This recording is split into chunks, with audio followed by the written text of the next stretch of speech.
देश में तेजी से आगे बढ़ रही स्वदेशी वैक्सीन तैयार करने की प्रक्रिया। दिल्ली एम्स में शुरू हुआ कोवैक्सीन का ट्रायल। पहले दिन सिर्फ एक व्यक्ति को दी गई डोज, किसी तरह का रिएक्शन नहीं, 2 घंटे बाद मिली छुट्टी। अब तक 12 से ज़्यादा वॉलंटियर्स को मेडिकल फिटनेस मिला। 15 से 20 दिन में पूरा होगा पहला फेज। वैक्सीन का 12 शहरों में किया जा रहा है परीक्षण। कोरोना की देसी वैक्सीन कोवैक्सीन को लेकर अच्छी खबरें सामने आ रही हैं। वैक्सीन प्रगति पर है। कोरोना की वैक्सीन कोवैक्सीन का एम्स में ट्रायल शुरू हो गया है।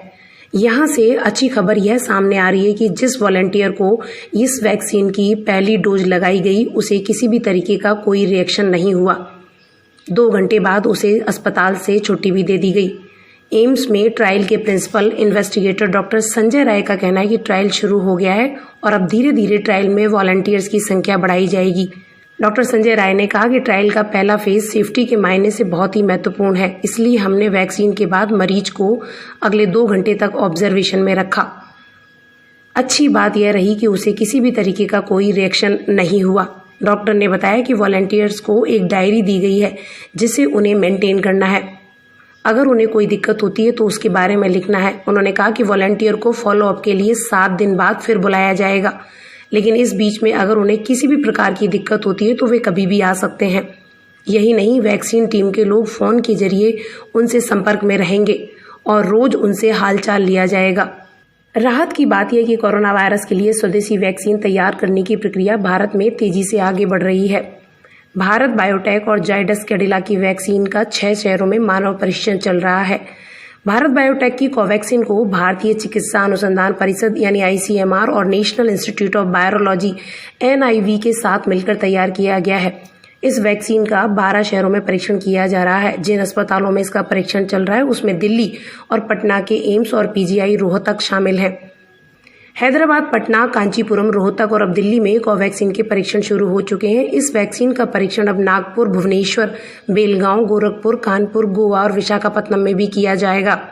बताते चलें कि दिल्ली एम्स में कोवैक्सीन के पहले चरण का ह्यूमन ट्रायल चल रहा है। इस चरण में संस्थान को 100 वॉलंटियर्स का ट्रायल करना है। बताया जा रहा है कि दिल्ली एम्स के ट्रायल में हिस्सा लेने के लिए करीब 3500 लोगों ने रजिस्ट्रेशन कराया है। इनमें से 50% से ज़्यादा दूसरे राज्यों के लोग हैं। मुश्किल ये आ रही है कि दिल्ली में रहने वाले ज़्यादातर वॉलंटियर्स के शरीर में पहले से ही कोरोना के खिलाफ एंटीबॉडी मौजूद है। इसका मतलब ये है कि वे ट्रायल के लिए योग्य नहीं हैं। दरअसल ट्रायल से पहले वॉलंटियर्स की स्क्रीनिंग होती है और जांचा जाता है कि उनमें पहले से तो कोई रोग नहीं है। दिल्ली से बाहर के लोगों पर ट्रायल करने में यह दिक्कत है कि उन्हें मॉनिटर करने और उनमें आए किसी साइड इफेक्ट को ठीक करना एम्स के लिए थोड़ा मुश्किल होगा। अगर वॉलंटियर दिल्ली के ही होंगे तो उनकी निगरानी और उनमें आने वाले किसी साइड इफेक्ट की समस्या को दूर करने में आसानी होगी। ट्रायल की राह में आई ये चुनौती दिल्ली के लिए गुड न्यूज़ है। इस विरोधाभास की वजह से यह है कि पहले से कोरोना के खिलाफ एंटीबॉडी के पाए जाने का मतलब यह है कि संबंधित शख्स वायरस के प्रति इम्यून हो चुका है, यानी अब उसे कोरोना संक्रमण का खतरा नहीं है। जिन वॉलंटियर्स के शरीर में पहले से एंटीबॉडी मौजूद है वे पहले ही कोरोना से संक्रमित होकर उससे ठीक भी हो चुके हैं। दिल्ली में हुए सीरो सर्वे में यह बात सामने आई थी कि यहाँ की 23.5% आबादी में कोरोना के खिलाफ एंटीबॉडी पैदा हो चुकी हैं।